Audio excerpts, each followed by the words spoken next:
Saint Louis-Marie Grignion de Montfort. À l'ouverture de la 25e année de son pontificat, le 16 octobre 2002, le pape Jean-Paul II proclamait une année du rosaire et signait la lettre apostolique Rosarium Virginis Mariae. Le rosaire de la Vierge Marie, disait-il, est une prière aimée de nombreux saints et encouragée par le magistère. Dans sa simplicité et dans sa profondeur, il reste, même dans le 3e millénaire commençant, une prière d'une grande signification, destinée à porter des fruits de sainteté. Il serait impossible de citer la nuée innombrable de saints qui ont trouvé dans le rosaire une authentique voie de sanctification. Il suffira de rappeler Saint Louis-Marie Grignion de Montfort, auteur d'une œuvre précieuse sur le rosaire. Louis Grignion est né à Montfort-la-Canne, en Bretagne, le 31 janvier 1673. Dès le lendemain de sa naissance, il reçoit le baptême. Le jour de sa confirmation, il ajoutera à son prénom celui de Marie. Mis en nourrice chez une fermière des environs, l'enfant en gardera l'amour de la nature et de la solitude. Son père, un avocat, se montre d'un caractère vif et parfois violent. Louis-Marie est un garçon courageux qui étudie avec une grande ardeur et manifeste beaucoup d'intelligence. Dès son plus jeune âge, il se tourne comme naturellement vers la très sainte Vierge. Il l'appelle sa bonne mère, lui demande avec une simplicité enfantine tout ce dont il a besoin et porte ses frères et sœurs à l'honorer. Lorsque Louise Guyonne, petite sœur qu'il chérit tout spécialement, hésite à laisser ses jeux pour venir réciter le chapelet avec lui, il lui dit d'un ton convaincant : « Ma chère petite sœur, vous serez toute belle et tout le monde vous aimera si vous aimez bien le bon Dieu. » L'art de nous configurer au Christ. Louis-Marie entraîne les siens vers Marie pour mieux les conduire à Jésus. Il ne s'agit pas seulement d'apprendre ce que le Christ nous a enseigné, mais d'apprendre à le connaître, lui, et quel maître en ce domaine serait plus expert que Marie. Saint Louis-Marie Grignion de Montfort expliquait ainsi le rôle de Marie envers chacun de nous pour nous configurer au Christ. Toute notre perfection, écrit-il, consistant à être conforme, unie et consacrée à Jésus-Christ, la plus parfaite de toutes les dévotions, est certainement celle qui nous conforme, unit et consacre le plus parfaitement à Jésus-Christ. Or, Marie étant de toutes les créatures la plus conforme à Jésus-Christ, il s'ensuit que de toutes les dévotions, celle qui consacre et conforme le plus une âme à notre Seigneur est la dévotion à la très sainte Vierge, sa sainte mère, et que plus une âme sera consacrée à Marie, plus elle le sera à Jésus-Christ. Jamais, comme dans le rosaire, le chemin du Christ et celui de Marie n'apparaissent aussi étroitement unis.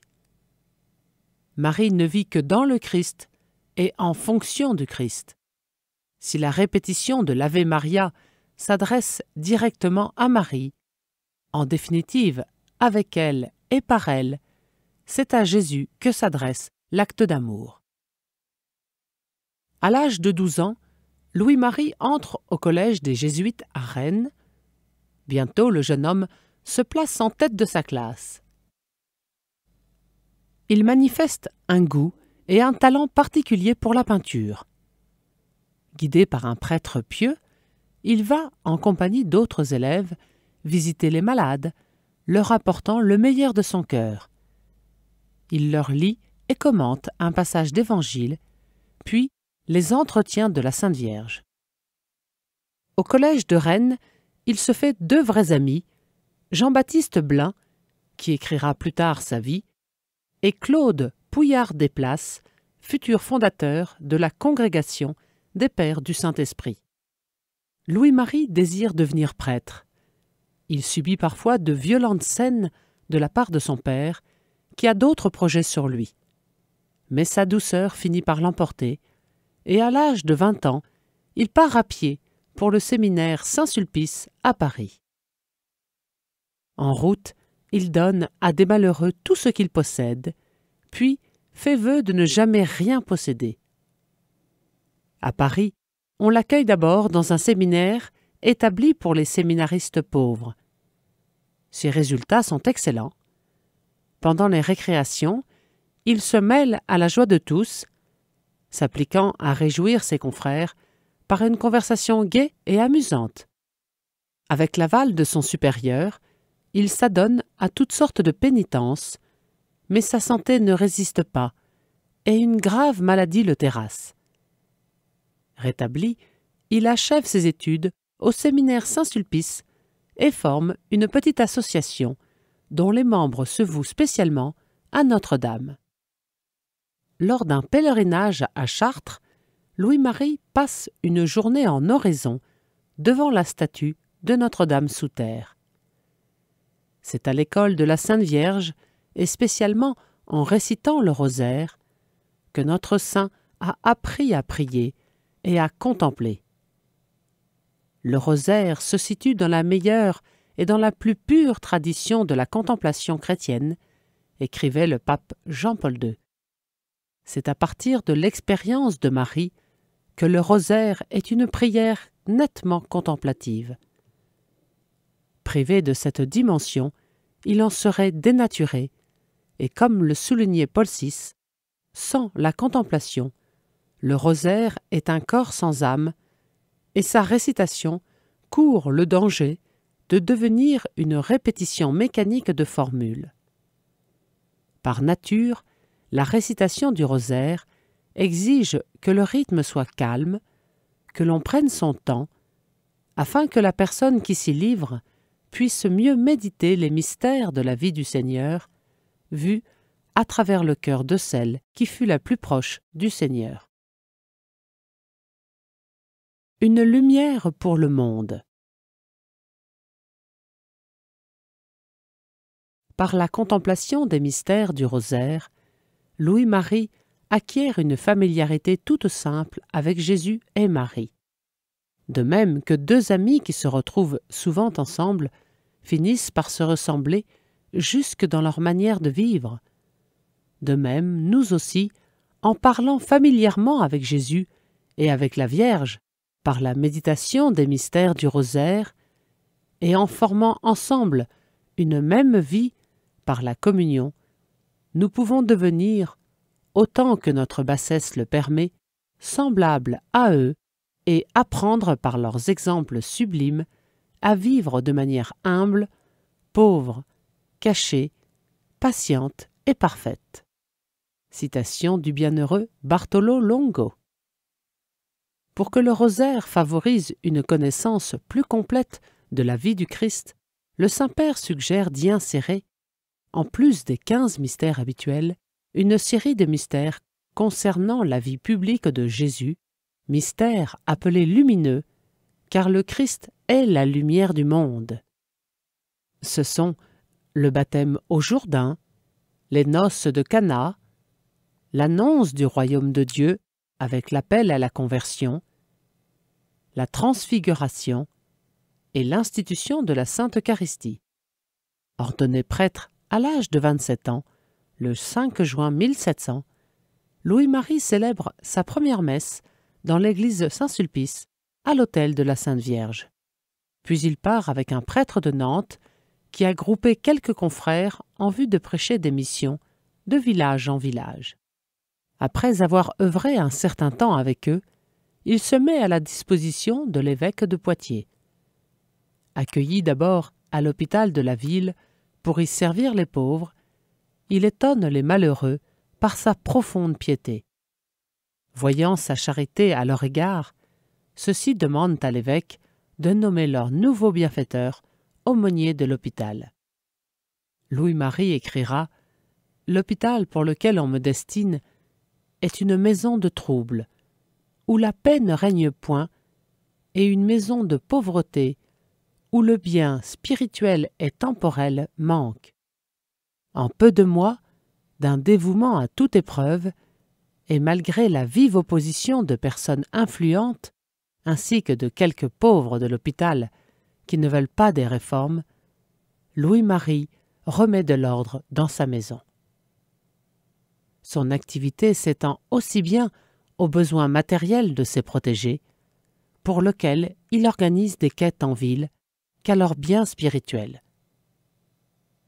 Depuis que je suis ici, écrit-il, j'ai été dans une mission continuelle, confessant presque toujours depuis le matin jusqu'au soir et donnant des conseils à une infinité de personnes. Le grand Dieu, mon Père, que je sers quoiqu'avec infidélité, m'a donné des lumières dans l'esprit que je n'avais pas, une grande facilité pour m'énoncer et parler sur le champ sans préparation, une santé parfaite et une grande ouverture de cœur envers tout le monde. Il regroupe plusieurs femmes malades de bonne volonté, leur donne une règle de vie marquée par l'humilité et la pénitence, et les confie au Fils de Dieu, la sagesse éternelle. Peu après, une jeune fille de famille bourgeoise, Marie-Louise Trichet, vient se confesser à lui. Elle désire devenir religieuse et Louis-Marie l'associe aux pauvres femmes qu'il vient de réunir.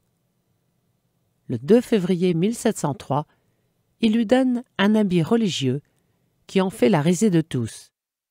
Mais elle le portera avec courage pendant 10 ans avant de devenir la première supérieure des filles de la sagesse, congrégation qui se dévoue aux soins des malades, des pauvres et des enfants, et qui compte aujourd'hui près de 2400 religieuses réparties dans plus de 300 maisons. Une lettre de 400 pauvres. Peu avant Pâques 1703, Louis-Marie part pour Paris. Pendant plusieurs mois, il s'occupe des malades de l'hôpital de la Salpêtrière.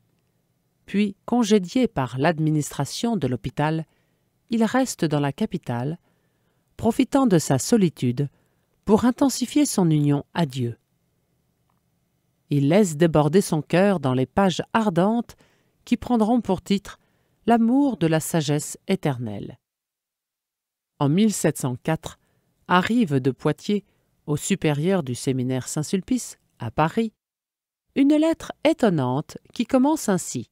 « Nous, 400 pauvres, vous supplions très humblement, par le plus grand amour et la gloire de Dieu, nous faire venir notre vénérable pasteur, celui qui aime tant les pauvres, Monsieur Grignon. » De lettres de l'évêque de Poitiers, adressées à Louis-Marie, l'appelle également et le décide à revenir dans cette ville où il reprend ses fonctions d'aumônier de l'hôpital. Cependant, son zèle et l'ordre qu'il restaure ne sont pas du goût de tous. Un an après son retour, il quitte à nouveau l'hôpital et s'offre à l'évêque pour évangéliser Poitiers et ses alentours. Se faisant tout à tous, il parcourt les ruelles du faubourg de Montbernage, entre dans les maisons, s'intéresse aux santés et bénit les enfants. Sa douceur, sa pauvreté et son humilité lui ouvrent bientôt les cœurs, permettant de commencer une mission. Il aménage en chapelle une grange au milieu de laquelle on place un grand crucifix. 15 étendards représentant les mystères du rosaire ornent les murs. Processions, cantiques qu'il a lui-même composés, chapelets récités en commun, transforment peu à peu les cœurs. La mission achevée, Louis-Marie complète son œuvre par la plantation d'une croix. Puis, dans la grange devenue chapelle Notre-Dame des Cœurs, il installe une statue de la Sainte Vierge, demandant que quelqu'un s'engage à venir réciter le chapelet devant elle chaque dimanche et jour de fête. Aussitôt, un ouvrier du quartier s'offre à le faire, il remplira sa promesse pendant 40 ans. Une telle fidélité suppose un grand amour de la Très Sainte Vierge que manifeste la répétition des Ave Maria du rosaire. Si l'on s'en tient à cette répétition d'une manière superficielle, on pourrait être tenté de ne voir dans le rosaire qu'une pratique aride et ennuyeuse. Au contraire, on peut considérer le chapelet tout autrement si on le regarde comme l'expression de cet amour qui ne se lasse pas de se tourner vers la personne aimée par des effusions qui, même si elles sont toujours un peu semblables dans leur manifestation, sont toujours neuves par le sentiment qui les anime. Un chant assez vaste. Un jour qu'il confesse dans une église, Louis-Marie aperçoit un jeune homme qui prie longuement. Mu par une inspiration, il le convie à l'aider dans son travail apostolique. Sous le nom de frère Mathurin, ce jeune homme consacrera sa vie à faire le catéchisme aux enfants et à apprendre aux foules les cantiques du Père au cours des missions. Calomnié par ceux qui ne supportent pas son apostolat, Louis-Marie devient suspect aux yeux de l'évêque, qui finit par lui retirer sa mission de prédicateur. Le coup est rude, mais le père de Montfort le reçoit avec humilité et y voit un dessein de la Providence. Il décide alors d'aller à Rome, demander conseil au pape lui-même. Reçu en audience par Clément XI au printemps de 1706, Louis-Marie expose ses difficultés et son désir des missions lointaines. « Vous avez en France un champ d'apostolat assez vaste pour exercer votre zèle, répond le pape. Dans vos missions, enseignez avec force la doctrine au peuple et aux enfants. Faites renouveler les promesses du baptême. » Puis le Saint-Père lui confère le titre de missionnaire apostolique. Louis-Marie fixe au sommet de son bâton de routier un crucifix béni par le pape et part pour l'abbaye Saint-Martin de Luguigé, au diocèse de Poitiers, où il pense pouvoir se reposer un peu. Mais ses anciens ennemis veillent et il ne peut rester là. Vers la fin de 1706, il se joint au père Le Duguay, prêtre qui organise des missions paroissiales en Bretagne. Louis-Marie excelle dans l'enseignement du catéchisme. À ses yeux, ce travail est le plus grand de la mission, et trouver un catéchiste accompli est plus difficile que trouver un prédicateur parfait. Le catéchiste tâche de se faire aimer et craindre tout ensemble, en sorte cependant que l'huile de l'amour surpasse le vinaigre de la crainte, dit-il. Il égaye le catéchisme qui de soi-même est assez sec, par de petites et courtes histoires agréables, afin de plaire par là aux enfants et de renouveler leur attention.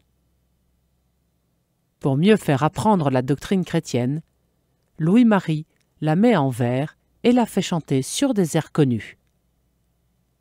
Mais le rosaire demeure sa prière préférée. Il est beau et fécond, écrira Jean-Paul II, de confier à cette prière le chemin de croissance des enfants. Réciter le rosaire pour ses enfants, et mieux encore avec ses enfants, constitue une aide spirituelle à ne pas sous-estimer. Trop à l'aise. Dans la prédication, Louis-Marie enseigne les grandes vérités de la foi, la mort, le jugement, le ciel et l'enfer.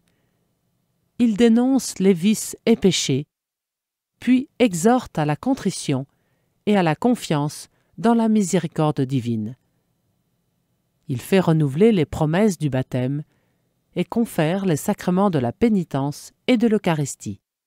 La providence divine soutient son serviteur par le don des miracles, des guérisons, la multiplication de la nourriture, mais à la suite de divergences de vues entre lui et le père Le Duguay, le père de Montfort s'installe dans un petit ermitage près de sa ville natale. 2 ans après, il part pour Nantes, où un prêtre ami, le père Barin, vicaire général, l'appelle. Dans ce diocèse, il prêche de nombreuses missions, se fait proche des pauvres qu'il réconforte et encourage à vivre saintement et laborieusement. Convaincu de la valeur de la souffrance qui enfante les âmes, il dit à un de ses collaborateurs lors d'une mission sans problème: « Nous sommes ici trop à notre aise. Nous sommes très mal. Notre mission sera sans fruit parce qu'elle n'est fondée ni appuyée sur la croix. Nous sommes ici trop aimés. Voilà ce qui me fait souffrir. Point de croix, quelle affliction pour moi. » La foi du père de Montfort dans le mystère de la croix lui inspire le dessein de construire un calvaire monumental près de Pontchâteau. Il s'agit d'élever une véritable colline, entourée d'un fossé, sur laquelle seront plantées 3 croix, comme au Golgotha. Le travail commence sans tarder, avec de nombreux ouvriers bénévoles. Louis-Marie quête dans les fermes la nourriture de ce petit peuple. Mais l'ouvrage achevé, la bénédiction du calvaire est interdite par l'évêque de Nantes. En effet, sous prétexte que la nouvelle colline pourrait devenir une dangereuse forteresse aux mains d'envahisseurs ennemis, le roi Louis XIV, mal informé, a donné l'ordre de la raser. Louis-Marie soupire: « Le Seigneur a permis que j'aie fait faire ce calvaire. Il permet aujourd'hui qu'il soit détruit. Que son saint nom soit béni. » Retrouvant la paix de son âme, il continue son travail apostolique. Après sa mort, ce calvaire sera reconstruit. En 1711, le père de Montfort est appelé par l'évêque de La Rochelle. Il fait de nombreuses missions dans son diocèse. La Rochelle est un fief calviniste. Ne voulant pas laisser aux protestants la pensée que seul respecte la Bible, il organise une procession où, sous le dais, un prêtre porte respectueusement le livre saint. Louis-Marie fait aussi réciter le rosaire en paroisse et en famille. En effet, depuis la canonisation en 1710 de Saint Pie V, grand promoteur de cette dévotion, la ferveur envers le rosaire s'est accrue. De nos jours, Jean-Paul II rappelle que la prière du rosaire demeure très puissante, spécialement pour la paix et pour la famille. Le rosaire est une prière orientée par nature vers la paix, du fait même qu'elle est contemplation du Christ, prince de la paix et notre paix. Celui qui assimile le mystère du Christ, et le rosaire vise précisément à cela, apprend le secret de la paix et en fait un projet de vie. En outre, en vertu de son caractère méditatif, dans la tranquille succession des Ave Maria, le rosaire exerce sur celui qui prie une action pacificatrice. Prière pour la paix, le rosaire est aussi depuis toujours la prière de la famille et pour la famille. Il fut un temps où cette prière était particulièrement chère aux familles chrétiennes et en favorisait certainement la communion. De nombreux problèmes des familles contemporaines, particulièrement dans les sociétés économiquement évoluées, dépendent du fait qu'il devient toujours plus difficile de communiquer. On ne parvient pas à rester ensemble et les rares moments passés en commun sont absorbés par les images de la télévision. Recommencer à réciter le rosaire en famille signifie introduire dans la vie quotidienne des images bien différentes. Celle du mystère qui sauve, l'image du Rédempteur, l'image de sa mère très sainte. En 1712, Louis-Marie rédige le traité de la vraie dévotion à la Sainte Vierge.